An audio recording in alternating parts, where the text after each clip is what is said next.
ಆಸ್ತಿ ತೆರಿಗೆಯ ದಂಡ ಕಟ್ಟದೆ ಕಳ್ಳಾಟ ಆಡ್ತಾ ಇದ್ದವರಿಗೆ ಬಿಬಿಎಂಪಿ ಇದೀಗ ಬ್ರಹ್ಮಾಸ್ತ್ರವನ್ನ ಪ್ರಯೋಗ ಮಾಡೋಕೆ ರೆಡಿ ಆಗ್ತಾ ಇದೆ. ಇದೀಗ ಕಟ್ಟದ್ರಾಯ್ತು ಬಿಡಿ ಅಂತ ನೆಗ್ಲೆಕ್ಟ್ ಮಾಡ್ತಾ ಇದ್ದವರಿಗೆ ಆಸ್ತಿಯನ್ನ ಮುಟ್ಟುಗೋಲು ಹಾಕೊಳ್ಳುವಂತಹ ಎಚ್ಚರಿಕೆಯನ್ನು ಕೂಡ ಬಿಬಿಎಂಪಿ ಕೊಡ್ತಾ ಇದೆ. ಆಸ್ತಿ ತೆರಿಗೆ ಪಾವತಿಸದಿದ್ರೆ ಆಸ್ತಿ ಮುಟ್ಟುಗೋಲು, ತೆರಿಗೆ ಕಟ್ಟದೆ ಕಳ್ಳಾಟ ಮಾಡ್ತಿದ್ದವರಿಗೆ ಬಿಬಿಎಂಪಿ ಎಚ್ಚರಿಕೆ. ಕಂಪನಿಗಳಿಂದ ಒಟ್ಟು 113 ಕೋಟಿ ತೆರಿಗೆ ಬಾಕಿ, ತೆರಿಗೆ ಪಾವತಿಗೆ ಜುಲೈ 31ರವರೆಗೂ ಅವಕಾಶ. ಬಿಬಿಎಂಪಿಗೆ ಆಸ್ತಿ ತೆರಿಗೆಯೇ ಪ್ರಮುಖ ಆದಾಯದ ಮೂಲ. ಕೆಲವರು 16 ವರ್ಷಗಳಿಂದ ತೆರಿಗೆ ಬಾಕಿ ಉಳಿಸಿಕೊಂಡಿದ್ದಾರೆ. ಇಂಥವರಿಂದ ತೆರಿಗೆ ವಸೂಲಿ ಮಾಡುವುದು ಕಂದಾಯ ವಿಭಾಗದ ಅಧಿಕಾರಿಗಳಿಗೆ ಸವಾಲಾಗಿ ಪರಿಣಮಿಸಿದೆ.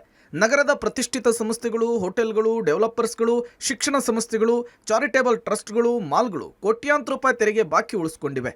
ಇವುಗಳಿಂದ ತೆರಿಗೆಯನ್ನು ವಸೂಲು ಮಾಡಲಿಕ್ಕೆ ಬಿಬಿಎಂಪಿ ಹೆಣಗಾಡ್ತಾ ಇದೆ. ಪಾಲಿಕೆಯ 8 ವಲಯಗಳಲ್ಲೂ ಅತ್ಯಧಿಕ ತೆರಿಗೆಯನ್ನು ಬಾಕಿ ಉಳಿಸಿಕೊಂಡು ಸುಸ್ತಿದಾರರಾಗಿರುವ ಅಗ್ರ 50 ಆಸ್ತಿ ಮಾಲೀಕರ ಪಟ್ಟಿಯನ್ನು ಪ್ರತಿ ವಲಯದಿಂದ ಒಟ್ಟು 400 ಸುಸ್ತಿದಾರರಾಗಿರುವ ಪಟ್ಟಿಯನ್ನು ಬಿಡುಗಡೆ ಮಾಡಿದೆ.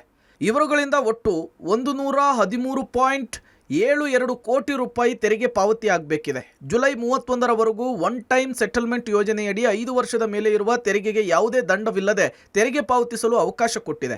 ಒಂದು ವೇಳೆ ಜುಲೈ 31ರ ಒಳಗೆ ತೆರಿಗೆ ಪಾವತಿಸದೇ ಇದ್ದರೆ ಆಸ್ತಿ ತೆರಿಗೆಯ ಜೊತೆಗೆ ಸ್ಥಿರಾಸ್ತಿಗಳನ್ನು ಕೂಡ ಮುಟ್ಟುಗೋಲು ಹಾಕಿಕೊಂಡು ಕಾನೂನಿನ ಕ್ರಮಕ್ಕೆ ಮುಂದಾಗಲಿದೆ.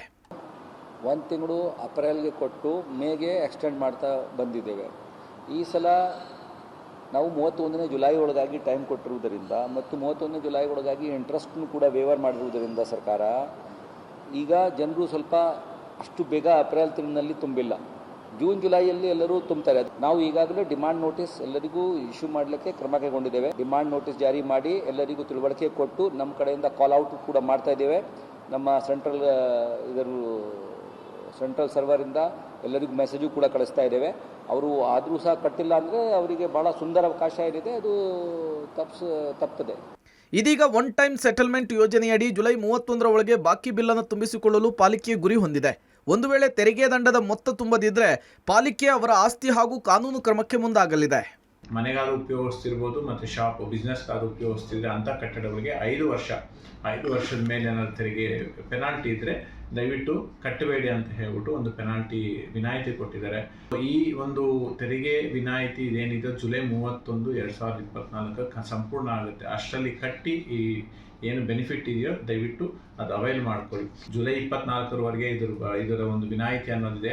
ಜುಲೈ 24ರ ಮೇಲೆ ಯಾರ್ಯಾರು ಕಟ್ಟಿಲ್ವೋ ಬಹುಶಃ ಅವ್ರ ಪ್ರಾಪರ್ಟಿಯನ್ನು ಮುಟ್ಟುಗೋಲು ಹಾಕೊಬೋದು, ಸೀಸ್ ಮಾಡ್ಕೊಬೋದು, ನೋಟಿಸ್ ಕೊಡ್ಬೋದು, ಇಲ್ಲ ಇನ್ನೇನೇನು ಕ್ರಮ ತಗೊಳ್ತಾರೋ ಆ ಟೈಮಲ್ಲಿ ಸರ್ಕಾರ ಕ್ರಮ ತೊಗೊಬೋದು ಅನ್ನೋ ಒಂದು. ಒಟ್ನಲ್ಲಿ ಪಾಲಿಕೆಯ ತಿದ್ದುಪಡಿ ಆಕ್ಟ್ ಪ್ರಕಾರ ಬಾಕಿ ಉಳಿಸಿಕೊಂಡವರ ತೆರಿಗೆಯಲ್ಲಿ ಯಾವುದೇ ವಿನಾಯಿತಿ ಇರಲ್ಲ. ಆದರೆ ತೆರಿಗೆಯ ದಂಡದಲ್ಲಿ ಯಾವುದೇ ಬಡ್ಡಿ, ಚಕ್ರಬಡ್ಡಿ ಇಲ್ಲದೆ ವಿನಾಯಿತಿ ನೀಡಿದೆ. ಜುಲೈ 31ರವರೆಗೂ ತೆರಿಗೆ ದಂಡ ಪಾವತಿಗೆ ಅವಕಾಶವನ್ನು ಮಾಡಿಕೊಡಲಾಗಿದ್ದು, ಒಂದು ವೇಳೆ ಅದನ್ನು ತುಂಬದೇ ಇದ್ದಲ್ಲಿ ಆಸ್ತಿ ಮುಟ್ಟುಗೋಲು ಮಾಡಿಕೊಳ್ಳುವುದರಲ್ಲಿ ಯಾವುದೇ ಸಂಶಯವಿಲ್ಲ. Aruna Shiraguppi, public TV, Bengaluru.